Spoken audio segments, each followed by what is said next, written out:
Agora sim. Graças a Deus, meus irmãos. Muito boa noite. Deus abençoe todos vocês nessa noite. Em nome de Jesus, que Deus possa em Cristo Jesus abençoá-los de uma forma poderosa. Hoje estamos aqui em Romanos, capítulo de número 11. Pegue sua Bíblia, papel e caneta e vamos com a gente aí nessa maratona de aprendizagem aí. Deus abençoe nosso irmão Eduardo, que aceitou o desafio de comentar com a gente aí. Deus abençoe grandemente e possa usá-la nesta noite poderosa. Tá certo? Eu vou colocar aqui, compartilhar com vocês. Daqui a pouco nós já voltamos aí com... Vamos ver aqui se eu consigo...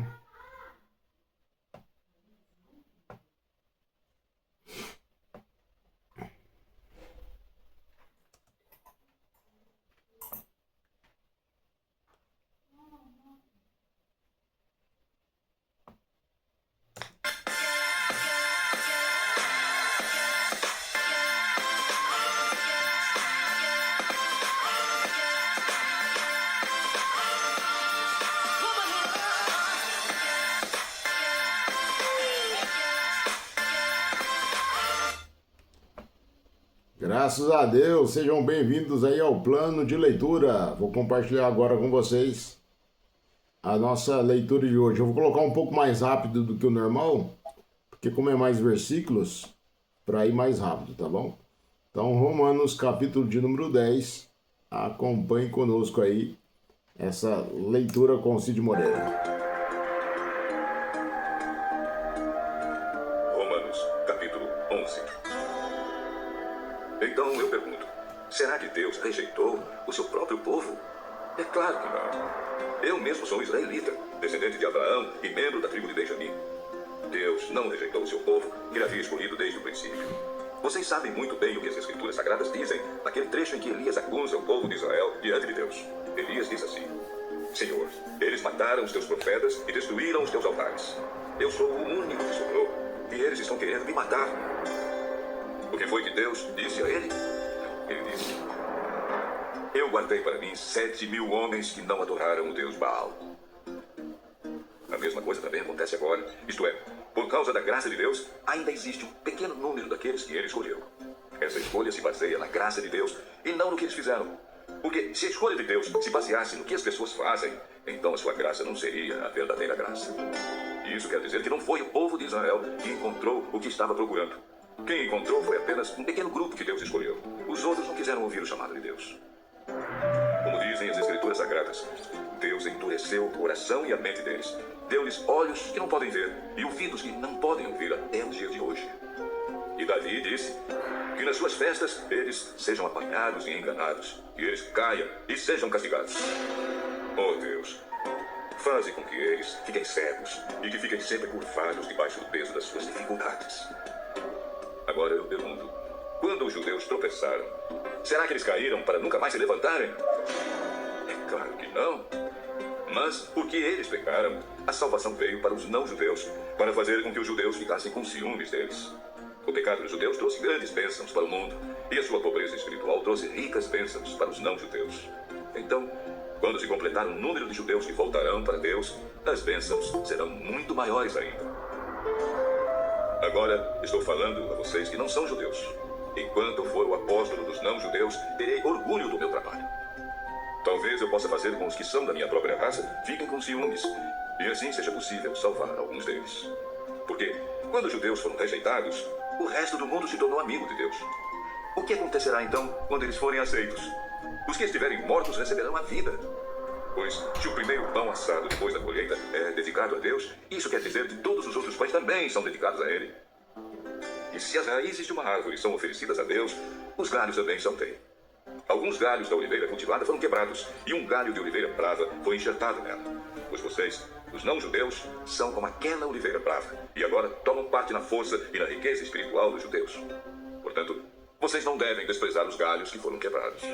Como é que vocês podem estar orgulhosos? Vocês são somente galhos. Não são vocês que sustentam a raiz. É a raiz que sustenta vocês. Porém, vocês dirão: sim, mas os galhos foram quebrados a fim de darem lugar para nós. Isso é verdade. Mas lembrem que eles foram quebrados porque não creram. No entanto, vocês continuam na oliveira porque creem. E não tenham orgulho disso. Pelo contrário, tenham medo.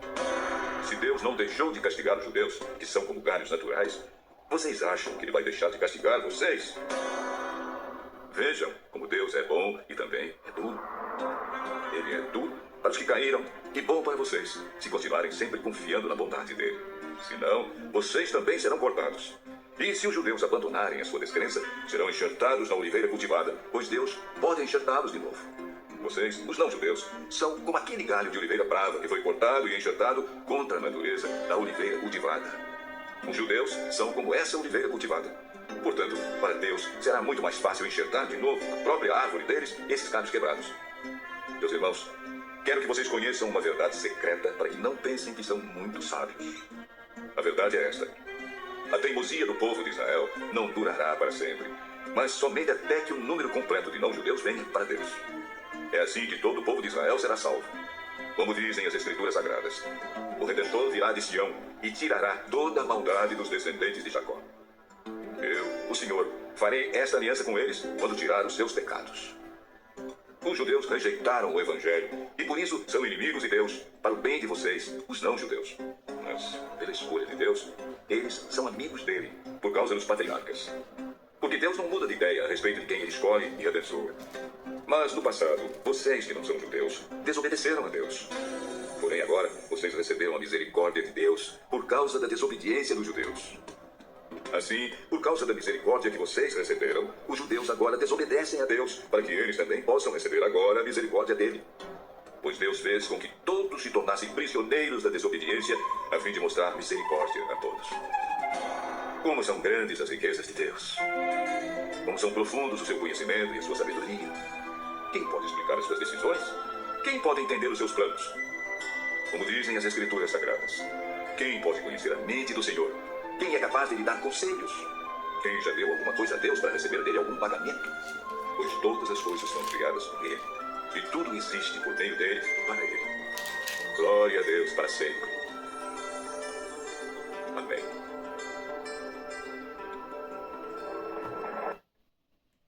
Glória a Deus para sempre, né? Graças a Deus.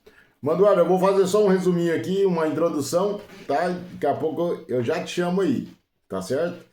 Meus queridos, então nós estamos hoje em Romanos capítulo 11.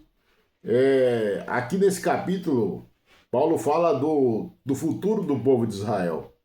E como Deus mesmo, diante da sua incredulidade, ou seja, da incredulidade do povo de Israel, Deus não os abandonou. Mas Deus está preparando para trazê-los de volta a essa oliveira que nós vamos comentar hoje aqui. E eu tenho certeza que vai ser bênção de Deus. Seja muito bem-vinda, Eduarda, representando aí o PG amarelo. Olha aí, ó, forte, hein? Tô até de amarelo. De amarelo, isso aí, graças a Deus, né? Então, bora lá, vamos comentar então Romanos capítulo 11. Tenho certeza que você se preparou bastante aí, já passou o nervosismo. Pior que hoje nem deu tempo, foi tão corrido. Você só me orienta, eu vou lendo, ou vou falando o que eu entendi, vai indo por versículo. Se você anotou algum versículo, comenta o versículo que você anotou, eu fiz as minhas anotações aqui também, e aí a gente vamos fazendo esse bate-bola aí. Tá, eu fui anotando então por etapas. Isso aí. Aí eu vou falar mais ou menos até o 6, aí depois você vai indo e nós vamos finalizando. Combinado. No começo, né, dessa passagem, já vai perguntar, né? Porventura rejeitou Deus o seu povo? E Paulo vem e afirma que não, porque ele era daquele povo, né? Ele era israelita. E aí também vai citar...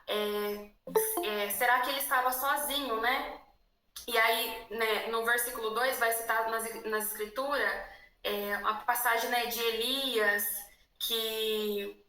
Deixa eu só ler aqui para mim não me perder. No versículo 4 vai falar: mas que lhe diz a resposta divina? Reservei para mim 7.000 varões que não dobraram os joelhos diante de Baal.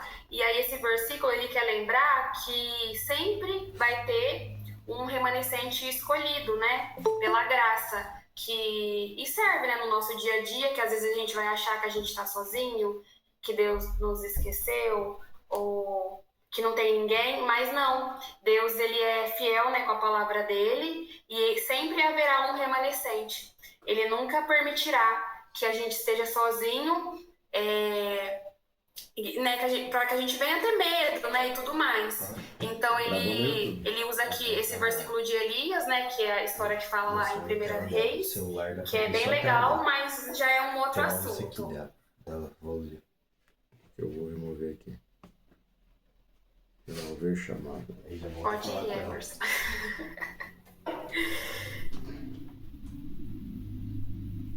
Espera só um pouquinho. Aí, é que eu fechei aqui. Bom, você falou aí sobre o... isso é maravilhoso, né? Porque Deus sempre, ele tem sempre um remanescente. Elias pensou consigo, né? Deus, só tem eu aqui, né? E aí Deus fala para ele, Elias, fica tranquilo.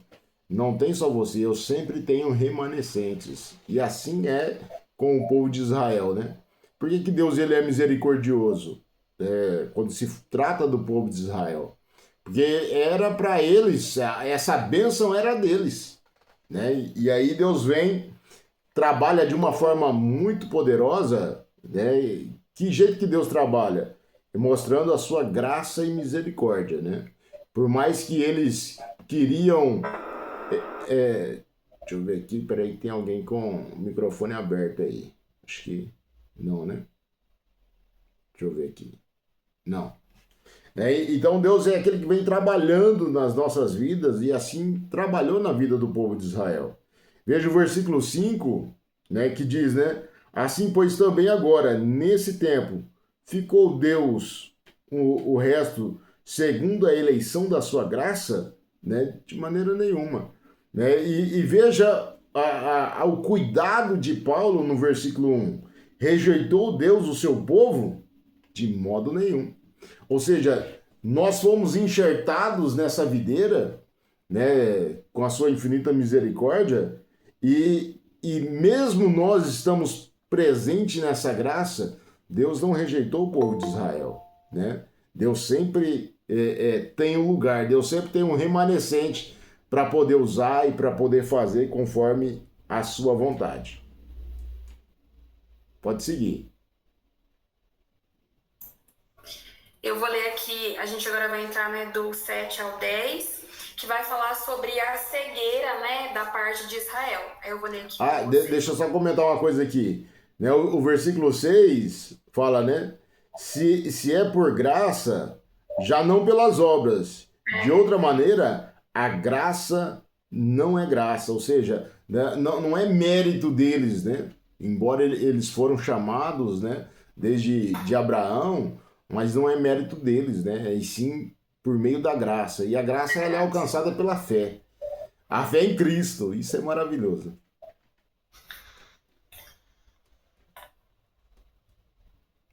Pois que o que Israel buscava não o alcançou, mas os eleitos o alcançou, e os outros foram endurecidos. Como está escrito, Deus lhe deu espírito de profundo sono, olhos não verem e ouvidos para não ouvirem, até o dia de hoje. E Davi diz, torna-se-lhes a sua mesa em laço, e em armadilha e em tropeço, por sua retribuição. Endureçam-se-lhes os olhos para não verem, e encurvem-se-lhes continuamente as costas. Aí eu deixei, né, até aqui algumas coisas anotadas para mim não me perder, que a maioria, né, quando a gente fala, né, de Israel, é pela maioria. Eles não alcançou a justiça de Deus porque, na verdade, eles estavam procurando por obras e não pela fé. Aí, como o irmão Emerson falou, né, que é uma graça de Deus, né? A gente não tem que pelas nossas obras, pelo que a gente faz. Não, é pela graça de Deus. E ali talvez eles, né, não alcançou a justiça de Deus por causa que eles foram pela lei.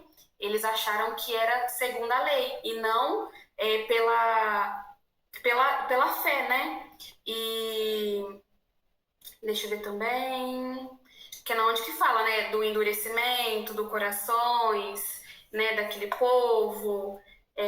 Israel não obteve o que buscava, mas os eleitos sim. Né? É muito importante também a gente saber isso. Sim, e aqui nós vemos, né, que quem fez isso? Deus. Deus endureceu o coração deles, né? Lembra quando Deus endureceu o coração de Faraó para que não pudesse liberar o povo do Egito? Então Deus sabe como trabalhar. Por que Deus endureceu o coração de Faraó? Para que eles pudessem ver as maravilhas de Deus. Por que Deus endureceu agora o coração dos judeus, né? Ou da maioria deles, para que nós pudéssemos ser enxertados nessa videira, né? Então, Deus tem as suas maneiras de trabalhar, mas eles não ficarão fora dessa graça, né? Essa graça vai chegar para eles ainda, né? Para alguns deles já chegaram, porque são os remanescentes, né? Mas ainda vai alcançar aí a grande maioria dos judeus ainda. Essa obra redentora ainda está por vir. E eu não vejo a hora disso acontecer, porque aí a igreja já estará na glória. Amém. Eu tentei, né, pegar uma foto, mas eu acabei não conseguindo. Eu queria fazer uma ilustração para vocês entender. Na hora que eu estava estudando, né, sobre esse tema, foi muito legal algo que eu vi que falava sobre a videira, né? A videira, ela é, né, aquela coisa original. Tenta aí vocês, né, ver. É uma árvore, né? A videira, a oliveira. É o povo de Deus. Aquilo é... Qual a palavra que eu posso usar? O próprio Deus. Não tem, né, não tem o que mudar. É aquela raiz, ninguém muda, é o próprio Deus. E aí tem os ramos, né, originais, que eram os judeus. E depois tem os ramos enxertados, que são os gentios. Então é bem importante a gente, né, entender, discernir sobre a oliveira, né, original, que é Deus, que ninguém muda, né? Ele sempre ele sempre vai ser, sempre vai continuar. Por escolhas, né? Aqueles judeus, eles saíram, né, daquela oliveira e nós fomos enxertados, né? Os gentios foram enxertados, mas o foco principal é saber ali da oliveira, né? Eu tentei fazer uma foto, mas não consegui para vocês tentar entender. Ali mostrava a raiz, né, a profundidade de Deus na nossa vida e o que ele pode fazer. Porque não adianta de nada as folhas se não houver, né, a árvore, né? E foi bem bacana, foi muito lindo. Foi uma forma assim, bem legal de entender um pouco mais sobre o propósito, né, dessa oliveira. Para a gente entender, né, o que são as raízes, né? A minha colinha aqui também, tá? Né? As raízes é o quê? Ela representa a aliança de Deus com Abraão, né? Por quê? Porque é profundo. Então, o que Deus tem na vida dos judeus é algo profundo. E não é algo de agora, é algo de muitos anos atrás. Então, isso é profundidade. Então, aquilo que Deus tem para o judeu é coisa grandiosa, né? O que tem para eles ainda, porque são o povo escolhido, disso nós não podemos negar. Então as raízes representam a aliança com Deus, com Abraão, e essa raiz ela surge, né? Ela começa a crescer uma árvore, e aí ela também representa o povo de Deus, também representa nós que fomos enxertados, né? Quando fala dos ramos naturais, né, da oliveira, esses ramos naturais são os judeus, né, que surgiram, frutificaram, se fortaleceram, mas alguns desses ramos não creram. Esses são aqueles que são os galhos quebrados da oliveira. Né? Esses galhos quebrados da oliveira um dia serão enxertados novamente.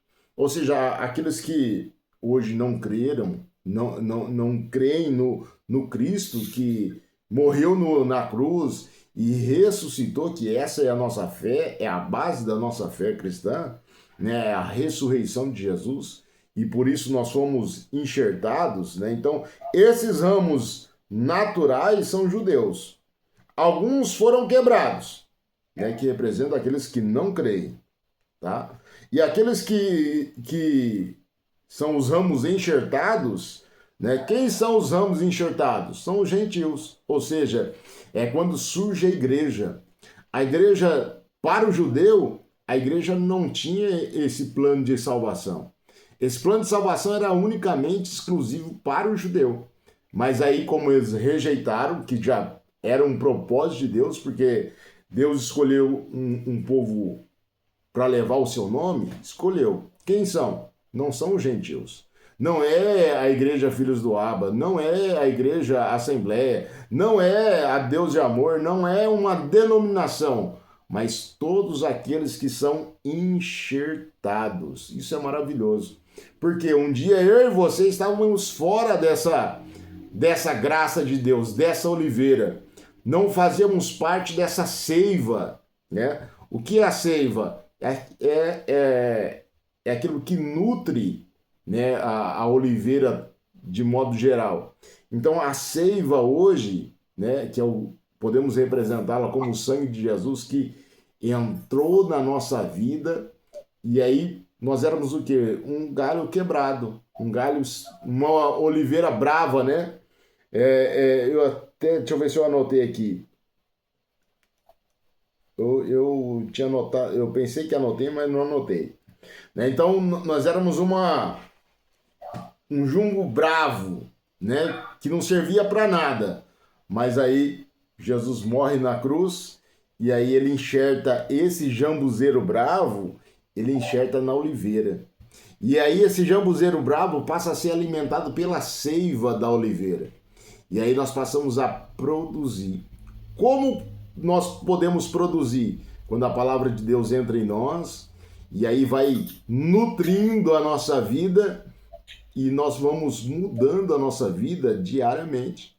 Ou seja, irmã Eduarda, quando nós fomos enxertados nessa oliveira, a palavra de Deus vai nutrindo a gente, e a gente vai mudando daqui, vai mudando dali, Deus vai, opa, tá errado esse caminho, volta para cá. E aí essa seiva vai nos alimentando, né? O que nutre a planta é a seiva, né? Ela pega os nutrientes lá da raiz, né? E ela vai trazendo e vai florando, né? Tudo aquilo que é enxertado nela passa a produzir oliveira, passa a produzir frutos bons, né? E é por isso que nós estamos aqui nesse plano de leitura. É porque Deus está produzindo em nós frutos bons, né? Fruto de transformação. E aí nós vamos cada vez mais nos alimentando dessa videira maravilhosa que é Cristo. Falei demais, né? Eu vou ler, né, do versículo 11 ao 15, que fala, né, sobre esse tropeço, né, mas que na verdade já era um propósito de Deus. Não sei se todo mundo estava aqui no começo, né, que o irmão Emerson colocou a passagem. Então eu vou ler aqui para reforçar e para vocês entenderem sobre, aqui está se tratando de um tropeço, mas que a gente venha ter, né, entendimento dos tropeços que às vezes tem nas nossas vidas, né? E são muitos, hein? Muitos. Digo, pois, porventura tropeçaram para que caíssem? De modo nenhum, mas pela sua queda veio a salvação aos gentios, para os ensinar a emulação. E se a sua queda é a riqueza do mundo, e a sua diminuição a riqueza dos gentios, quanto mais a sua plenitude. Porque convosco falo, gentios, que enquanto for apóstolos dos gentios, glorificarei o meu ministério, para ver se de alguma maneira posso incitar a emulação os da minha carne e salvar alguns deles. Porque se a sua rejeição é a conciliação do mundo, qual será a sua admissão, senão a vida dentre os mortos? E né, nesse versículo aí que eu li, né, fala sobre a salvação dos gentios e a futura restauração de Israel. E né, fala sobre um tropeço que houve, né, vindo deles, mas que não é definitivo. Igual o irmão Emerson falou, já era um propósito de Deus. Deus sabia, né, de tudo isso. Foi o próprio Deus que fez com que tudo isso acontecesse. E essa queda, né, de Israel, ela trouxe muitas bênçãos aos gentios. E então, a gente crê que a restauração trará mais ainda, porque se a queda levou a tudo isso, imagina quando houver a restauração deles, né? Como que não será? Né? Creio que será maior ainda do que a queda.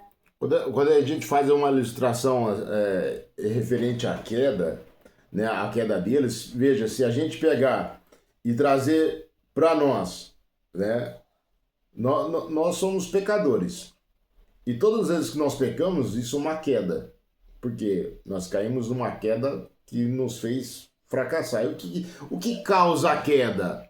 Ela causa muitos males, né, para aquele que caiu. Porém, quando cai alguém, surge outra pessoa, né? Ou seja, surge um novo povo. Então, quando eles caíram porque não creram, né? Quando eu falo assim, ó, alguém caiu, poxa vida, que triste, né? Alguém saiu da presença de Deus, alguém desistiu da fé. Isso é triste, mas Deus sempre vai trazer um remanescente. Porque o propósito de Deus é a salvação. Quando nós caímos, né, Deus quer que a gente sempre se levante. Esse é o propósito de Deus. Puxa vida, alguém caiu, pecou, errou, saiu da presença de Deus, né? Isso é uma queda. Mas qual é o propósito da queda? A gente aprender com os nossos erros, né? Quando você entende, ó, puxa vida, eu caí, eu pequei, eu fiz isso de errado. Puxa, eu tenho que aprender com esses erros. E quando a gente aprende com os nossos erros, às vezes, né, esses erros demoram demais para a gente reconhecer o erro. E aí a gente fica penando. O povo de Israel pena de acordo com a graça. Por quê? Porque eles não creem no Salvador. Quando nós caímos, é porque alguma coisa nos faltou. E o que nos faltou? Puxa vida, faltou palavra, faltou compreensão. Porque quando a gente fala assim, fulano caiu, né? Por que caiu? Porque ele sempre tem uma desculpa, né? Ele sempre tem alguém para apontar. E nós somos humanos, erramos, né?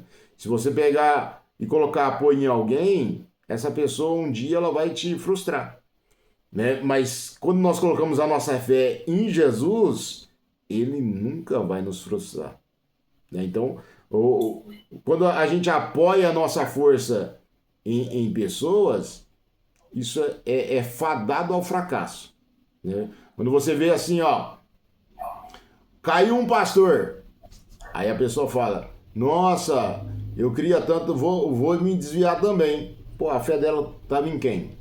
Estava no pastor ou estava em Cristo? Né? A gente fica ruim com a informação? Fica, né? Isso faz parte da nossa vida, né? Quem quer que alguém caia? Ninguém. A gente quer que as pessoas permaneçam de pé, firmes. Mas às vezes quando alguém cai, que é um representante, é um líder, né? Essa pessoa tende a levar muitas pessoas com ela. Por quê? Porque essas pessoas foram ensinadas erradas, né? Nós não temos que ter a nossa fé apoiada em homens, a nossa fé tem que ser apoiada em Cristo. E os judeus caíram por quê? Porque a fé deles estava nas obras, a fé deles estavam naquilo que exclusivamente na lei, no que era e no que devia ser feito, mas eles não faziam. Quando chegou alguém para fazer, eles ficaram o quê? Não, nós não recebemos isso. Não é de Deus, não é o Filho de Deus. Mas aí vem Jesus e fala assim, eu sou o Filho de Deus e vou dar salvação àquele que crê. E isso é maravilhoso, né? Pode dar segmento? Pode. É que eu falo demais, eu me empolgo e falo demais. Não, mas pode falar. Agora a gente vai entrar aqui, né, na passagem que fala exatamente, né, dos ramos, né, que foi enxertado e tudo mais. Eu vou ler até o 24, do 16 ao 24. E se as primícias são santas, também a massa é. Se a raiz é santa, também os ramos são. Se alguns dos ramos foram quebrados, e tu, sendo zambujeiro, foste enxertado em lugares dele, e feito participante da raiz e da ceifa da oliveira, não te glories contra os ramos. E se contra eles te gloriares, não és tu que sustenta a raiz, mas a raiz a ti. Dirás, pois, os ramos foram quebrados para que eu fosse enxertado. Está bem, pela sua incredulidade foram quebrados, e tu está de pé pela fé. Então não se ensoberbeças, mas teme, porque se Deus não poupou os ramos naturais, teme que não te poupe a ti também.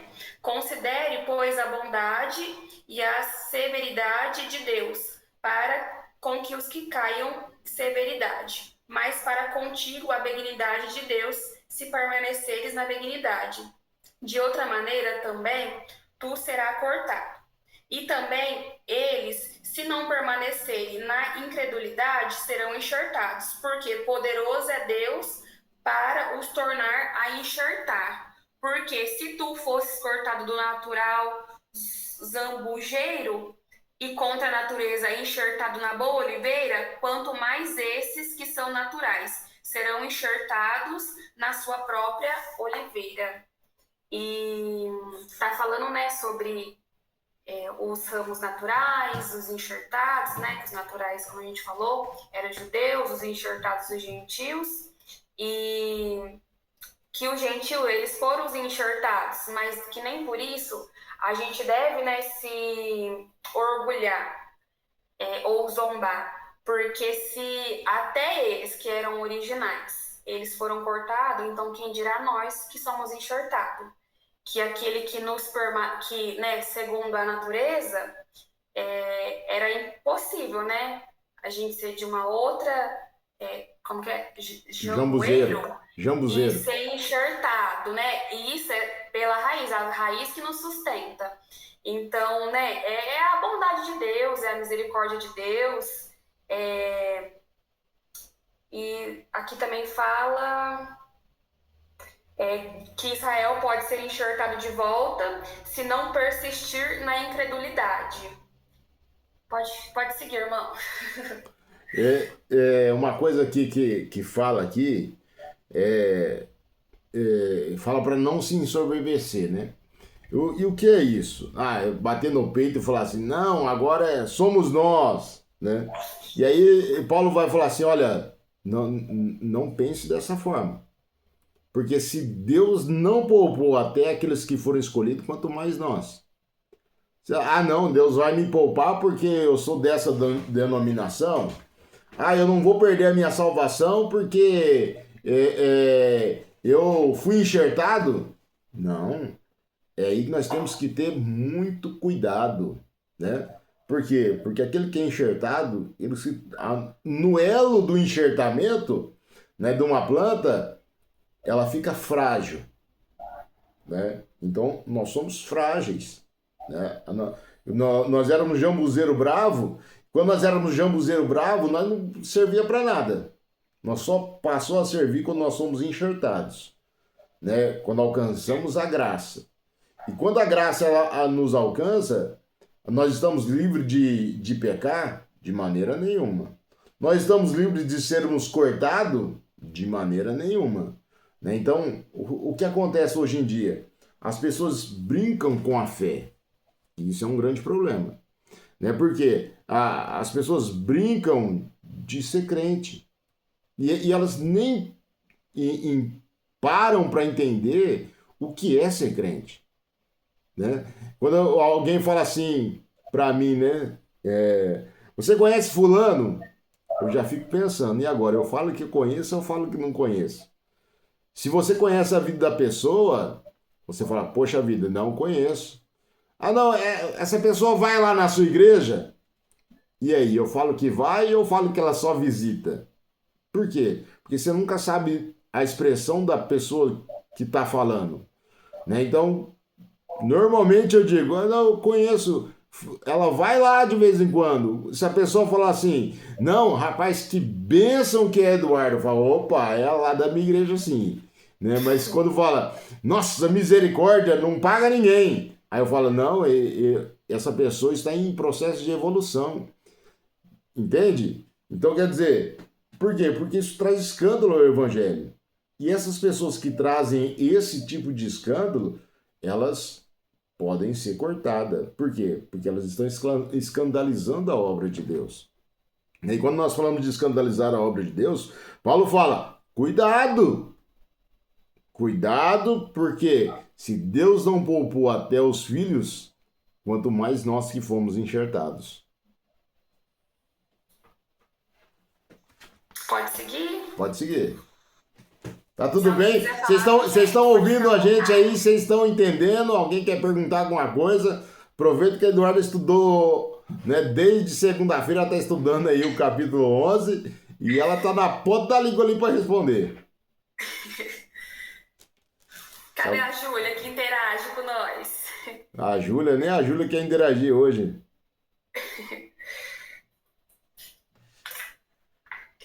Vou seguir então, tá bom? Beleza.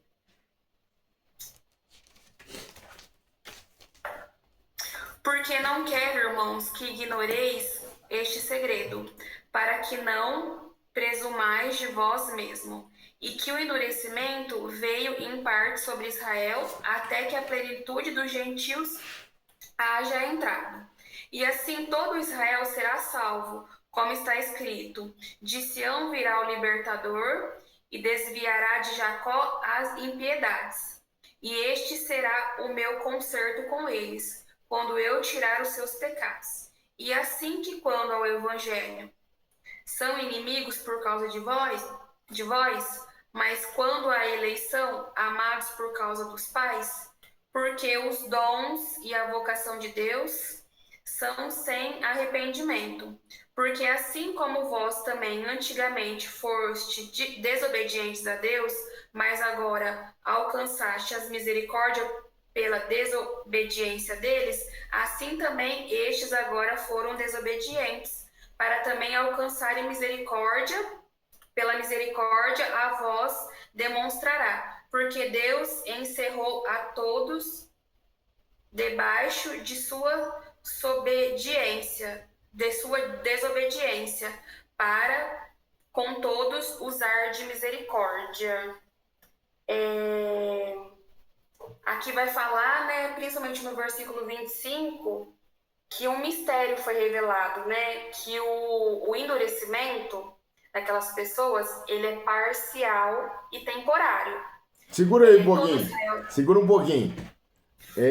Uma coisa que eu acho interessante é que Paulo fala um mistério. E aí tem pessoas que isolam esse versículo, né, para falar diversos mistérios da Bíblia. E não, né? Paulo está exclusivamente falando do mistério que foi, né, aquilo que está preparado para o judeu. Pode continuar. Toda Israel será salva, né? Aqui entra num debate, na verdade. Eu acho que eu fiquei meio sem entender, que vai falar, né, no versículo 26. E assim todo Israel será salvo, como está escrito: de Sião virá o libertador e desviará de Jacó as impiedades. Você que tem mais conhecimento, irmão Emerson, porque né, na hora que eu estava fazendo os estudos, né, algumas pessoas falaram que fica até como uma pergunta, como um debate: será que todo Israel, ou a maioria, né, que algumas pessoas interpretam como todo Israel, mas outras pessoas interpretam que a maioria, né, será salvo, mas que aqui cita que serão todos, né? Vamos lá. Quando ele fala aqui, ó, no versículo 26, assim, todo Israel será salvo, como está escrito, de Sião virá o libertador. Então vamos entender na luz bíblica, né? Quando ele fala aqui, ele está falando de quando Cristo vier com a igreja para resgatar Israel, que vai estar ali, lá em Apocalipse fala que estará a ponto de batalha. Quando o anticristo, né, isso será na grande tribulação, que o anticristo vai dominar Israel e vai tentar impor ali como ele sendo o Deus de Israel, né, ou seja, o Messias de Israel. E aí eles vão olhar e vão despertar e falar assim, poxa vida, ele não é o Messias. Aí virá o libertador, né? Então o libertador virá naquele grande dia. Então isso é depois no final dos 7 anos de tribulação. Ou seja, os 3 anos e meio primeiro de bênção, né? Onde o anticristo vai começar a dominar ali Israel e impor as suas questões. E aí depois virá os 3 anos e meio de prova, né? Então, no final desse período é quando virá o libertador. Então veja, eles já não vão estar crendo no anticristo mais como libertador deles. E aí virá quem? Jesus nas nuvens, né, com toda a glória. E aí, por isso que fala que toda Israel será salva. Por quê? Porque eles vão ver Jesus como Messias e vão crer nele como Messias. Então, todo Israel que estará ali será salvo, porque vão crer, porque viram o Messias vindo com grande glória. Foi claro? Então, bora lá, pode continuar. A Júlia acho que quer falar alguma coisa. Pode falar, Júlia. Fala com a gente, Júlia. Boa noite, gente. Boa noite. Boa noite. Estou acompanhando aqui na Bíblia. E eu também, Duda, fiquei parada aqui no 25, no 26, né? E me fez perceber como Deus é intencional, né? Até nos silêncios. Que parece que Israel foi deixada de lado, mas não foi um abandono, né? Foi parte de um plano maior. E o coração de Deus é tão fiel que até o endurecimento de Israel foi temporário, né? Foi com um propósito de alcançar até os gentios e restaurar o povo dele depois, né? E quando Paulo diz aqui, né, todo Israel será salvo, antes do Emerson falar, eu fiquei pensando, né, isso me pegou, porque eu também fiquei curiosa e sempre que eu leio a palavra eu fico tentando levar e pra nossa vida hoje, e pra minha vida, o que Deus quer dizer, falar comigo na minha vida hoje, né? Será que ele estava falando de Israel étnico ou de todos aqueles que crerem em Jesus, né? Nos judeus, nos gentios? Mas aí eu entendi, né? Algo assim muito profundo, que Deus ele tá juntando o povo dele, né? Tanto os judeus quanto os gentios, para mostrar que ninguém foi esquecido. Nem Israel, nem eu, nem você, nem ninguém. Que ele cumpre promessas, né? Ele não esquece alianças, ele volta e quando ele voltar será para salvar toda Israel dele, aqueles que pela fé, né, permaneceram na promessa dele. E creio que é algo forte demais, né? Esse texto não fala só sobre Israel, fala sobre a fidelidade de Deus, né, que não muda com a gente. E é isso. Deus é fiel. E aí é nesse tempo que Israel será enxertada novamente na videira e vai passar a se alimentar da seiva da salvação, né, do sangue de Jesus que foi vertido na cruz do Calvário, trazendo aí salvação. Bora lá, pode continuar. E no finalzinho, né, do 30 ao 32, eu deixei aqui anotado que todos foram encerrados na desobediência para que Deus usasse da misericórdia com todos. Então, mais uma vez, né, Deus com a sua misericórdia, ele talvez permitiu, né, essa desobediência para mostrar o poder, né, da misericórdia dele, o amor, né, imensurável. A misericórdia, né, já fala, a misericórdia de Deus é algo grandioso demais. E aqui, ó, né, o versículo 33, né, ó profundidade das riquezas, tanto da sabedoria como da ciência de Deus. Né? E aí vem as perguntas, né? Quão insondáveis são os juízos e quão inescrutáveis os seus caminhos. E aí Paulo vai dizer, porque quem compreendeu o intento do Senhor? Ou quem foi seu conselheiro? quem pode aconselhar Deus, né? Será que nós podemos dizer, Deus, o Senhor não faça isso, não faça aquilo, né? Porque assim é melhor? Será que nós sabemos mais do que Deus? Né? E tem sempre alguém falando assim, poxa vida, por que eu estou passando por isso? Será que Deus não está vendo que eu estou sofrendo? Será que Deus não está vendo que essa situação, por que está assim, por que está assado? E será que nós devemos ser conselheiros de Deus? Ou aceitar aquilo que Deus tem para nós? Porque, embora a situação possa estar estranha ou difícil demais, mas Deus tem o controle, né? Às vezes é nós que saímos fora do controle de Deus, né? Ou melhor, ou pensamos que saímos do controle de Deus, mas Deus está no controle. Agora a decisão é minha, de deixar Ele controlar ou não. Porque já viu que a gente, muitas das vezes, o que a gente faz, né? A gente fala assim, Deus, faz na minha vida. Aí Deus começa a fazer. Só que é um processo para Deus fazer, né? Deus não pode chegar num passe de mágica e mudar. Não. Deus vai trabalhando, ele seca daqui, ele enxuga dali, não é esse o caminho. Então ele vai nos direcionando. É por isso que hoje nós temos quem? O Espírito Santo.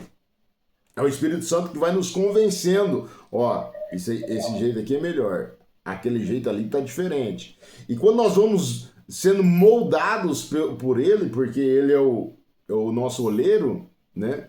Ele vê o vaso, peraí, esse vaso não está da forma que eu quero que ele esteja. Então Deus vai nos lapidando, né? Aqui, ali. E aí, muitas das vezes a gente pode pensar, poxa vida, Deus não está vendo o que está acontecendo? Tá. Mas você não falou para ele tomar conta da sua vida? Então deixa ele trabalhar. Né? E às vezes a gente quer trabalhar na frente de Deus. Né? E aí é onde as coisas saem fora do projeto de Deus. Você fala assim, não, é para fazer isso. Não é. Deixa Deus trabalhar. Né? Às vezes, quantas vezes a gente quer colocar a mão para fazer alguma coisa e o trem dá errado. Mas Deus não está vendo, tá? Deixa Deus fazer. Às vezes o silêncio é a melhor forma de ver Deus trabalhar do que muito barulho. Às vezes a pessoa fica não, que Deus falou isso, Deus falou aquilo. Calma. Veja o que Deus tem para você. Né? Analise aquilo que Deus tem. Versículo 35. Ou quem lhe deu primeiro a ele para que seja recompensado? Deus tem que recompensar alguém por alguma coisa? Será que ele tem que recompensar a gente pela salvação? Não, né? Deus é aquele que vai trabalhando e dá a cada um conforme aquilo que ele quer, não aquilo que eu desejo. Não, tem que ser do meu jeito. Quando nós fazemos do nosso jeito, tende a dar errado. Mas quando nós estamos na direção de Deus, Deus vai trabalhando, vai liberando espaços para a gente prosseguir e ir adiante. A Sirlene falou algo bem legal. Eu não vi. A gente quer que Deus faça algo e depois a gente quer ajudar ele a fazer. E geralmente é assim mesmo. Normalmente é assim. Né? Quando Deus fala assim, vou te abençoar, a pessoa já fala, é um carro, é uma casa, calma, né? Aí a pessoa vai e faz uma dívida, mas aí a pessoa fica apertado ali, Deus, mas o Senhor me deu. Eu falei assim, mas eu não falei para você fazer dívida? Calma, né? Há um propósito de Deus para todas as coisas. Tem uma moça que eu sigo, né, que ela é cristã, e aí ela pegou e falou que o sonho dela, né, era trabalhar com... Ela entende muito dessa parte de finanças e tal, e aí ela queria dar cursos, né, de Excel, de controle financeiro e tudo mais, e para ela achou que fosse dessa forma, a virada de chave, né, da vida dela, e ela, né, sempre buscando isso. Aí ela né, foi se entregando cada vez mais para Deus e escolheu ficar em silêncio e ver o que Deus tinha para ela. Aí ela foi onde entra sobre essa questão, que a gente quer ajudar Deus, mas a gente não pergunta o que Deus quer, né? Às vezes, tipo assim, eu quero uma casa, mas a gente esquece de perguntar, Senhor, o senhor quer isso para mim hoje? É isso que o senhor tem para mim hoje? Porque não que Deus não queira isso para nós, né? Creio que o senhor quer o bem de todos, mas talvez não é o tempo, né? Igual o Emerson falou, Deus quer que eu tenha uma casa, sim, aí eu vou lá, faço uma dívida, mas talvez não é o tempo, né? No tempo certo, no momento certo, numa condição financeira melhor, mas eu vou ter a casa e financeiramente não vou estar apertada. Aí a gente quer atropelar as coisas e é na onde, né, sai tudo fora do controle, porque a gente quer fazer do nosso jeito. E aí foi na onde ela pegou, né, e falou assim, não, essa é a minha vontade, mas qual que é a sua vontade, Deus? E aí ela entrou num propósito, e aí Deus fez uma reviravolta na vida dela. E aí hoje ela é dona de uma... Ela faz... Ela que produz, né, roupa de linha fitness, e ela que comanda essa parte financeira da empresa. E aí ela entendeu que Deus queria que primeiro ela praticasse para depois passar para as pessoas. Que ela vivesse ali o propósito e com clareza, com... Ai, qual que é a palavra que eu posso usar? Com... Literalmente viver naquilo, ela pudesse falar para as pessoas. Porque é muito fácil, né? Eu falar pro irmão Emerson, irmão Emerson, não vai lá não. Mas se eu não fui... Agora, se eu fui, sei que aquilo não é bom, é melhor não ir, então, com convicção, eu acho melhor você não ir porque eu já fiz isso, ou se eu já fui e foi bom pra mim. Não, vai sim, me trouxe tais coisas de bom, eu te aconselho você ir. Então, quando a gente entende, né, abre o coração e deixa Deus ir na frente, ele tem o melhor. É que às vezes a gente quer atropelar as coisas, por isso que sai fora do controle e a gente ainda questiona e reclama com Deus, né? Aquele ela falou aí, é experiência, né? Você vai adquirindo experiência, né? Então você vai aperfeiçoando. É igual às vezes alguém olha e fala assim, poxa, eu queria ser gerente dessa empresa. Tá, mas o que você fez para ser gerente? Você tem um curso superior? Não, nunca estudei. Pronto, então você nunca vai ser, né? Por quê? Você está querendo uma coisa que é impossível de alcançar. Mas Deus pode fazer. Tá, Deus vai fazer aquilo que está no controle dele. Você fez alguma coisa que está no seu controle? Né? Então, isso as pessoas confundem muito. Antes daquele a falar, que a gente só tem mais 4 minutos, né? Só para mim... Eu vou esquecer. Hã? Eu vou esquecer rapidinho, é só completando isso daí que vocês falaram, eu lembrei das histórias que nós andou falando de bênção material, carro, casa e tal. É igual, Deus vai te dar um carro, amém, vou começar a pagar um consórcio. Ninguém quer isso, né? Vou começar a guardar uma reserva, ninguém quer, todo mundo quer o quê? As pessoas querem ser imediatistas, né? Igual vocês falaram aí agora, já se endivida, né? A gente não vê pelo lado da dificuldade. Primeiro, vou juntar, vou economizar, para quando Deus querer, Deus me dá o melhor, o que Ele quer dar, né? Mas vou fazer a minha parte. Não, a gente já quer só a parte de Deus, né? Primeiramente. Pronto. A gente quer só o milagre, né? Isso é um problema, né? Então, só para mim concluir, você quer concluir, Eduardo, a sua parte aí? Não, pode concluir. Então vamos lá. Né? Então, o que nós podemos ver aqui no capítulo 11? Deus não abandonou Israel, né? E eu quero dizer para você que está me ouvindo, Deus não te abandonou. Fique tranquilo, né? Nós vemos também a incredulidade deles abriu porta para nós, né? Então, eles ficaram incrédulos quando Deus então abre a oportunidade para os gentios, né? E haverá um futuro de restauração, né? Ou seja, Deus vai restaurar o povo de Israel, assim como vai restaurar aqueles que estão afastados do caminho do Senhor. Nós estamos aí na nossa imersão, né, nesses dias aí, quem estava na igreja hoje viu, né, temos um dever, né, de hoje até domingo, de levarmos aí a maior quantidade de pessoas que estão afastadas, longe da presença de Deus, para quê? Para que Jesus fale aos corações dessas pessoas, né? Ou seja, um futuro de restauração, que Deus possa restaurar a nossa casa, os nossos amigos, Deus possa restaurar todas as pessoas que estão à nossa volta. Também, a salvação, ela é de graça. é para aquele que crê, que aceita, que acredita em Cristo, né? E também a misericórdia de Deus, ela alcança muitas pessoas, né? Ou seja, ela pode alcançar aqueles que estão próximos de nós, aqueles que estão distantes.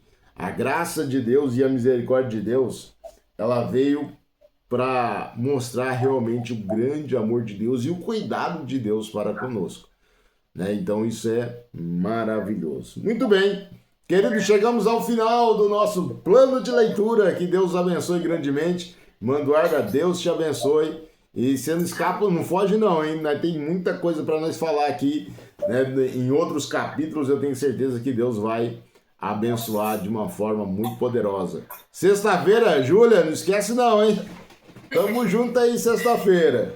Vai ser bênção de Deus, capítulo de número 12, né? De Romanos. E eu tenho certeza que vai ser bênção de Deus para as nossas vidas, tá certo? Manduarda, faça a oração agradecendo aí para a gente finalizar. Senhor, nessa noite nós te rendemos graças, Senhor, por tudo que foi falado, que nós possamos estar com o coração aberto, Senhor, para entender tudo que a gente comentou nessa noite. Que venha ser algo, Senhor, para nos despertar. Eu agradeço, Senhor, por todo mundo que estava aqui, que o Senhor venha, Senhor, com sabedoria sobre os nossos corações, que nós venhamos praticar tudo que foi dito, tudo que nós escutamos e compartilhamos no nome de Jesus. Amém? Amém. Deus abençoe todos vocês, um beijo no coração e nós nos encontramos aqui sexta-feira no capítulo 12 da Carta de Paulo aos Romanos. Um abraço. Boa noite.